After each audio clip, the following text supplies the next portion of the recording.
Police injured. More than 200 arrested at Trump inauguration protests. By Gregory Krieg. CNN. Updated 7:07 p.m. ET. Friday, January 20th, 2017. Story highlights. Demonstrators tried to shut down entrances to the festivities. Anti-Trump protests also took place in cities around the world. CNN. 6 police officers were injured and 217 protesters arrested after they smashed windows, damaged cars and threw rocks at police near Donald Trump's inauguration ceremony on Friday in Washington. At least 2 D.C. police officers and 1 other person were taken to the hospital for undetermined injuries after run-ins with protesters. D.C. Fire spokesman Vito Maggiolo told CNN. Acting D.C. Police Chief Peter Newsham said all of the injuries to police officers are considered minor and non-life-threatening, but 3 of those officers were injured in the head. After the swearing-in ceremony, demonstrators near 12th and K Streets threw rocks and bottles at police, who were clad in riot gear and attempting to disperse the crowd. A large number of police were on scene and used smoke and flashbang devices to try to scatter the protesters. Newsham told CNN that there were several hundred protesters who were confronting police, while he praised the thousands of other demonstrators who behaved in a peaceful fashion to get their point across. We have been pointing out all along that this is a very isolated incident and by and large everything is going peacefully, and a lot of folks have come to the city to enjoy this historic day. Not only the Capitol but walking all around the city, Newsham said. In a statement earlier, the D.C. police said protesters acting in a concerted effort engaged in acts of vandalism and several instances of destruction of property. More specifically, the group damaged vehicles, destroyed the property of multiple businesses, and ignited smaller isolated fires while armed with crowbars, hammers, and asps. Quote, Newsham said there had been 217 arrests as of 6 p.m. ET. Pepper spray and other control devices were used to control the criminal actors and protect persons and property. Police said, throughout the day, demonstrators, some wearing masks and dressed in black, shattered building windows, vandalized police cars and other vehicles, setting some on fire, including a limousine, and toppled news kiosks. At one point, police used pepper spray as a group of protesters ran down 13th Street. I think Donald Trump is a fascist.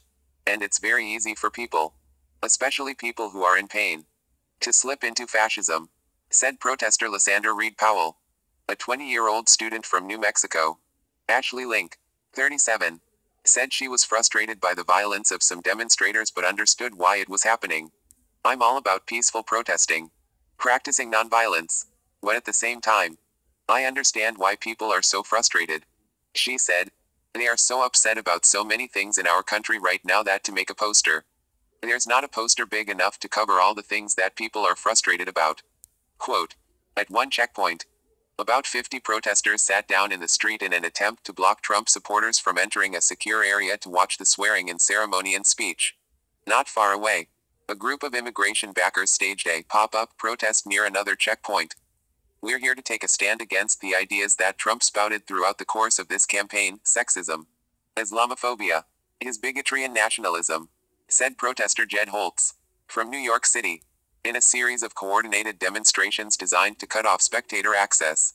Protesters blocked or caused bottlenecks in front of at least a half-dozen security checkpoints outside the National Mall in the hours ahead of the swearing-in. 3 women were chained together at the neck on 10th Street.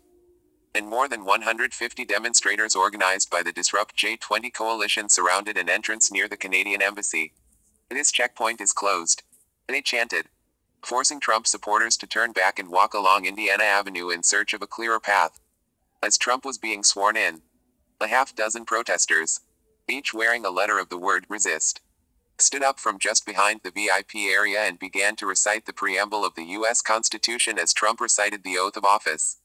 The only source of light on this miserable day is the massive, multiracial, multi-generational progressive resistance movement led by women and people of color that's already emerging to confront Donald Trump's agenda of hate and growing stronger every single day, said Democracy for America Executive Director Charles Chamberlain. Demonstrations elsewhere. There also were anti-Trump protests around the world, including in London, Hong Kong and Berlin, where demonstrators held a sign that read, "Walls divide." In the West Bank, Palestinians protested against Israeli settlements and Trump's plan to move the U.S. Embassy to Jerusalem from Tel Aviv. In New York, 7 people were arrested at a demonstration outside of Trump Tower. according to the New York Police Department.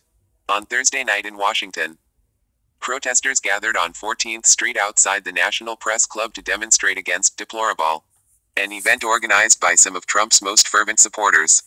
The name riffs off the campaign description of some Trump backers by his defeated opponent, Hillary Clinton, as a basket of deplorables. Quote, as attendees, some of whom were clad in suits and red hats, others dressed in gowns, entered the event. Demonstrators chanted, "Shame," and "Nazis go home" behind a phalanx of police.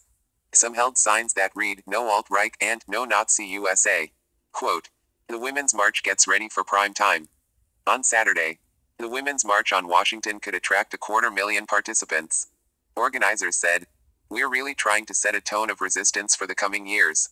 Lacey McCauley, a Disrupt J20 organizer, told CNN, Donald Trump represents a shift in our politics in a dangerous, harmful, exclusionary direction. We oppose those policies of hate. Quote, according to Department of Homeland Security Chief Jay Johnson, as many as 900,000 spectators may attend inaugural ceremonies. Johnson told reporters last week that 28,000 security personnel from dozens of agencies, including local and out-of-town police officers, will be fanned out across the city on Inauguration Day and into the weekend. Organizers of the march, which begins near Capitol Hill at 10 a.m. BT, now say internal divisions, many of them stemming from a divisive Democratic primary fight, are being put aside in the name of solidarity. We have already proven that Hillary and Bernie Sanders supporters can work together against fascism, xenophobia, and racism. Linda Sarsour, a Palestinian-American Muslim activist from Brooklyn, told CNN, the march, which began with a modest Facebook call in the aftermath of the election, has grown into what could be one of the larger political demonstrations ever in D.C. There are more than 600 sister marches planned around the country, and fundraising for the event has largely come in chunks of $20 and $30 online donations.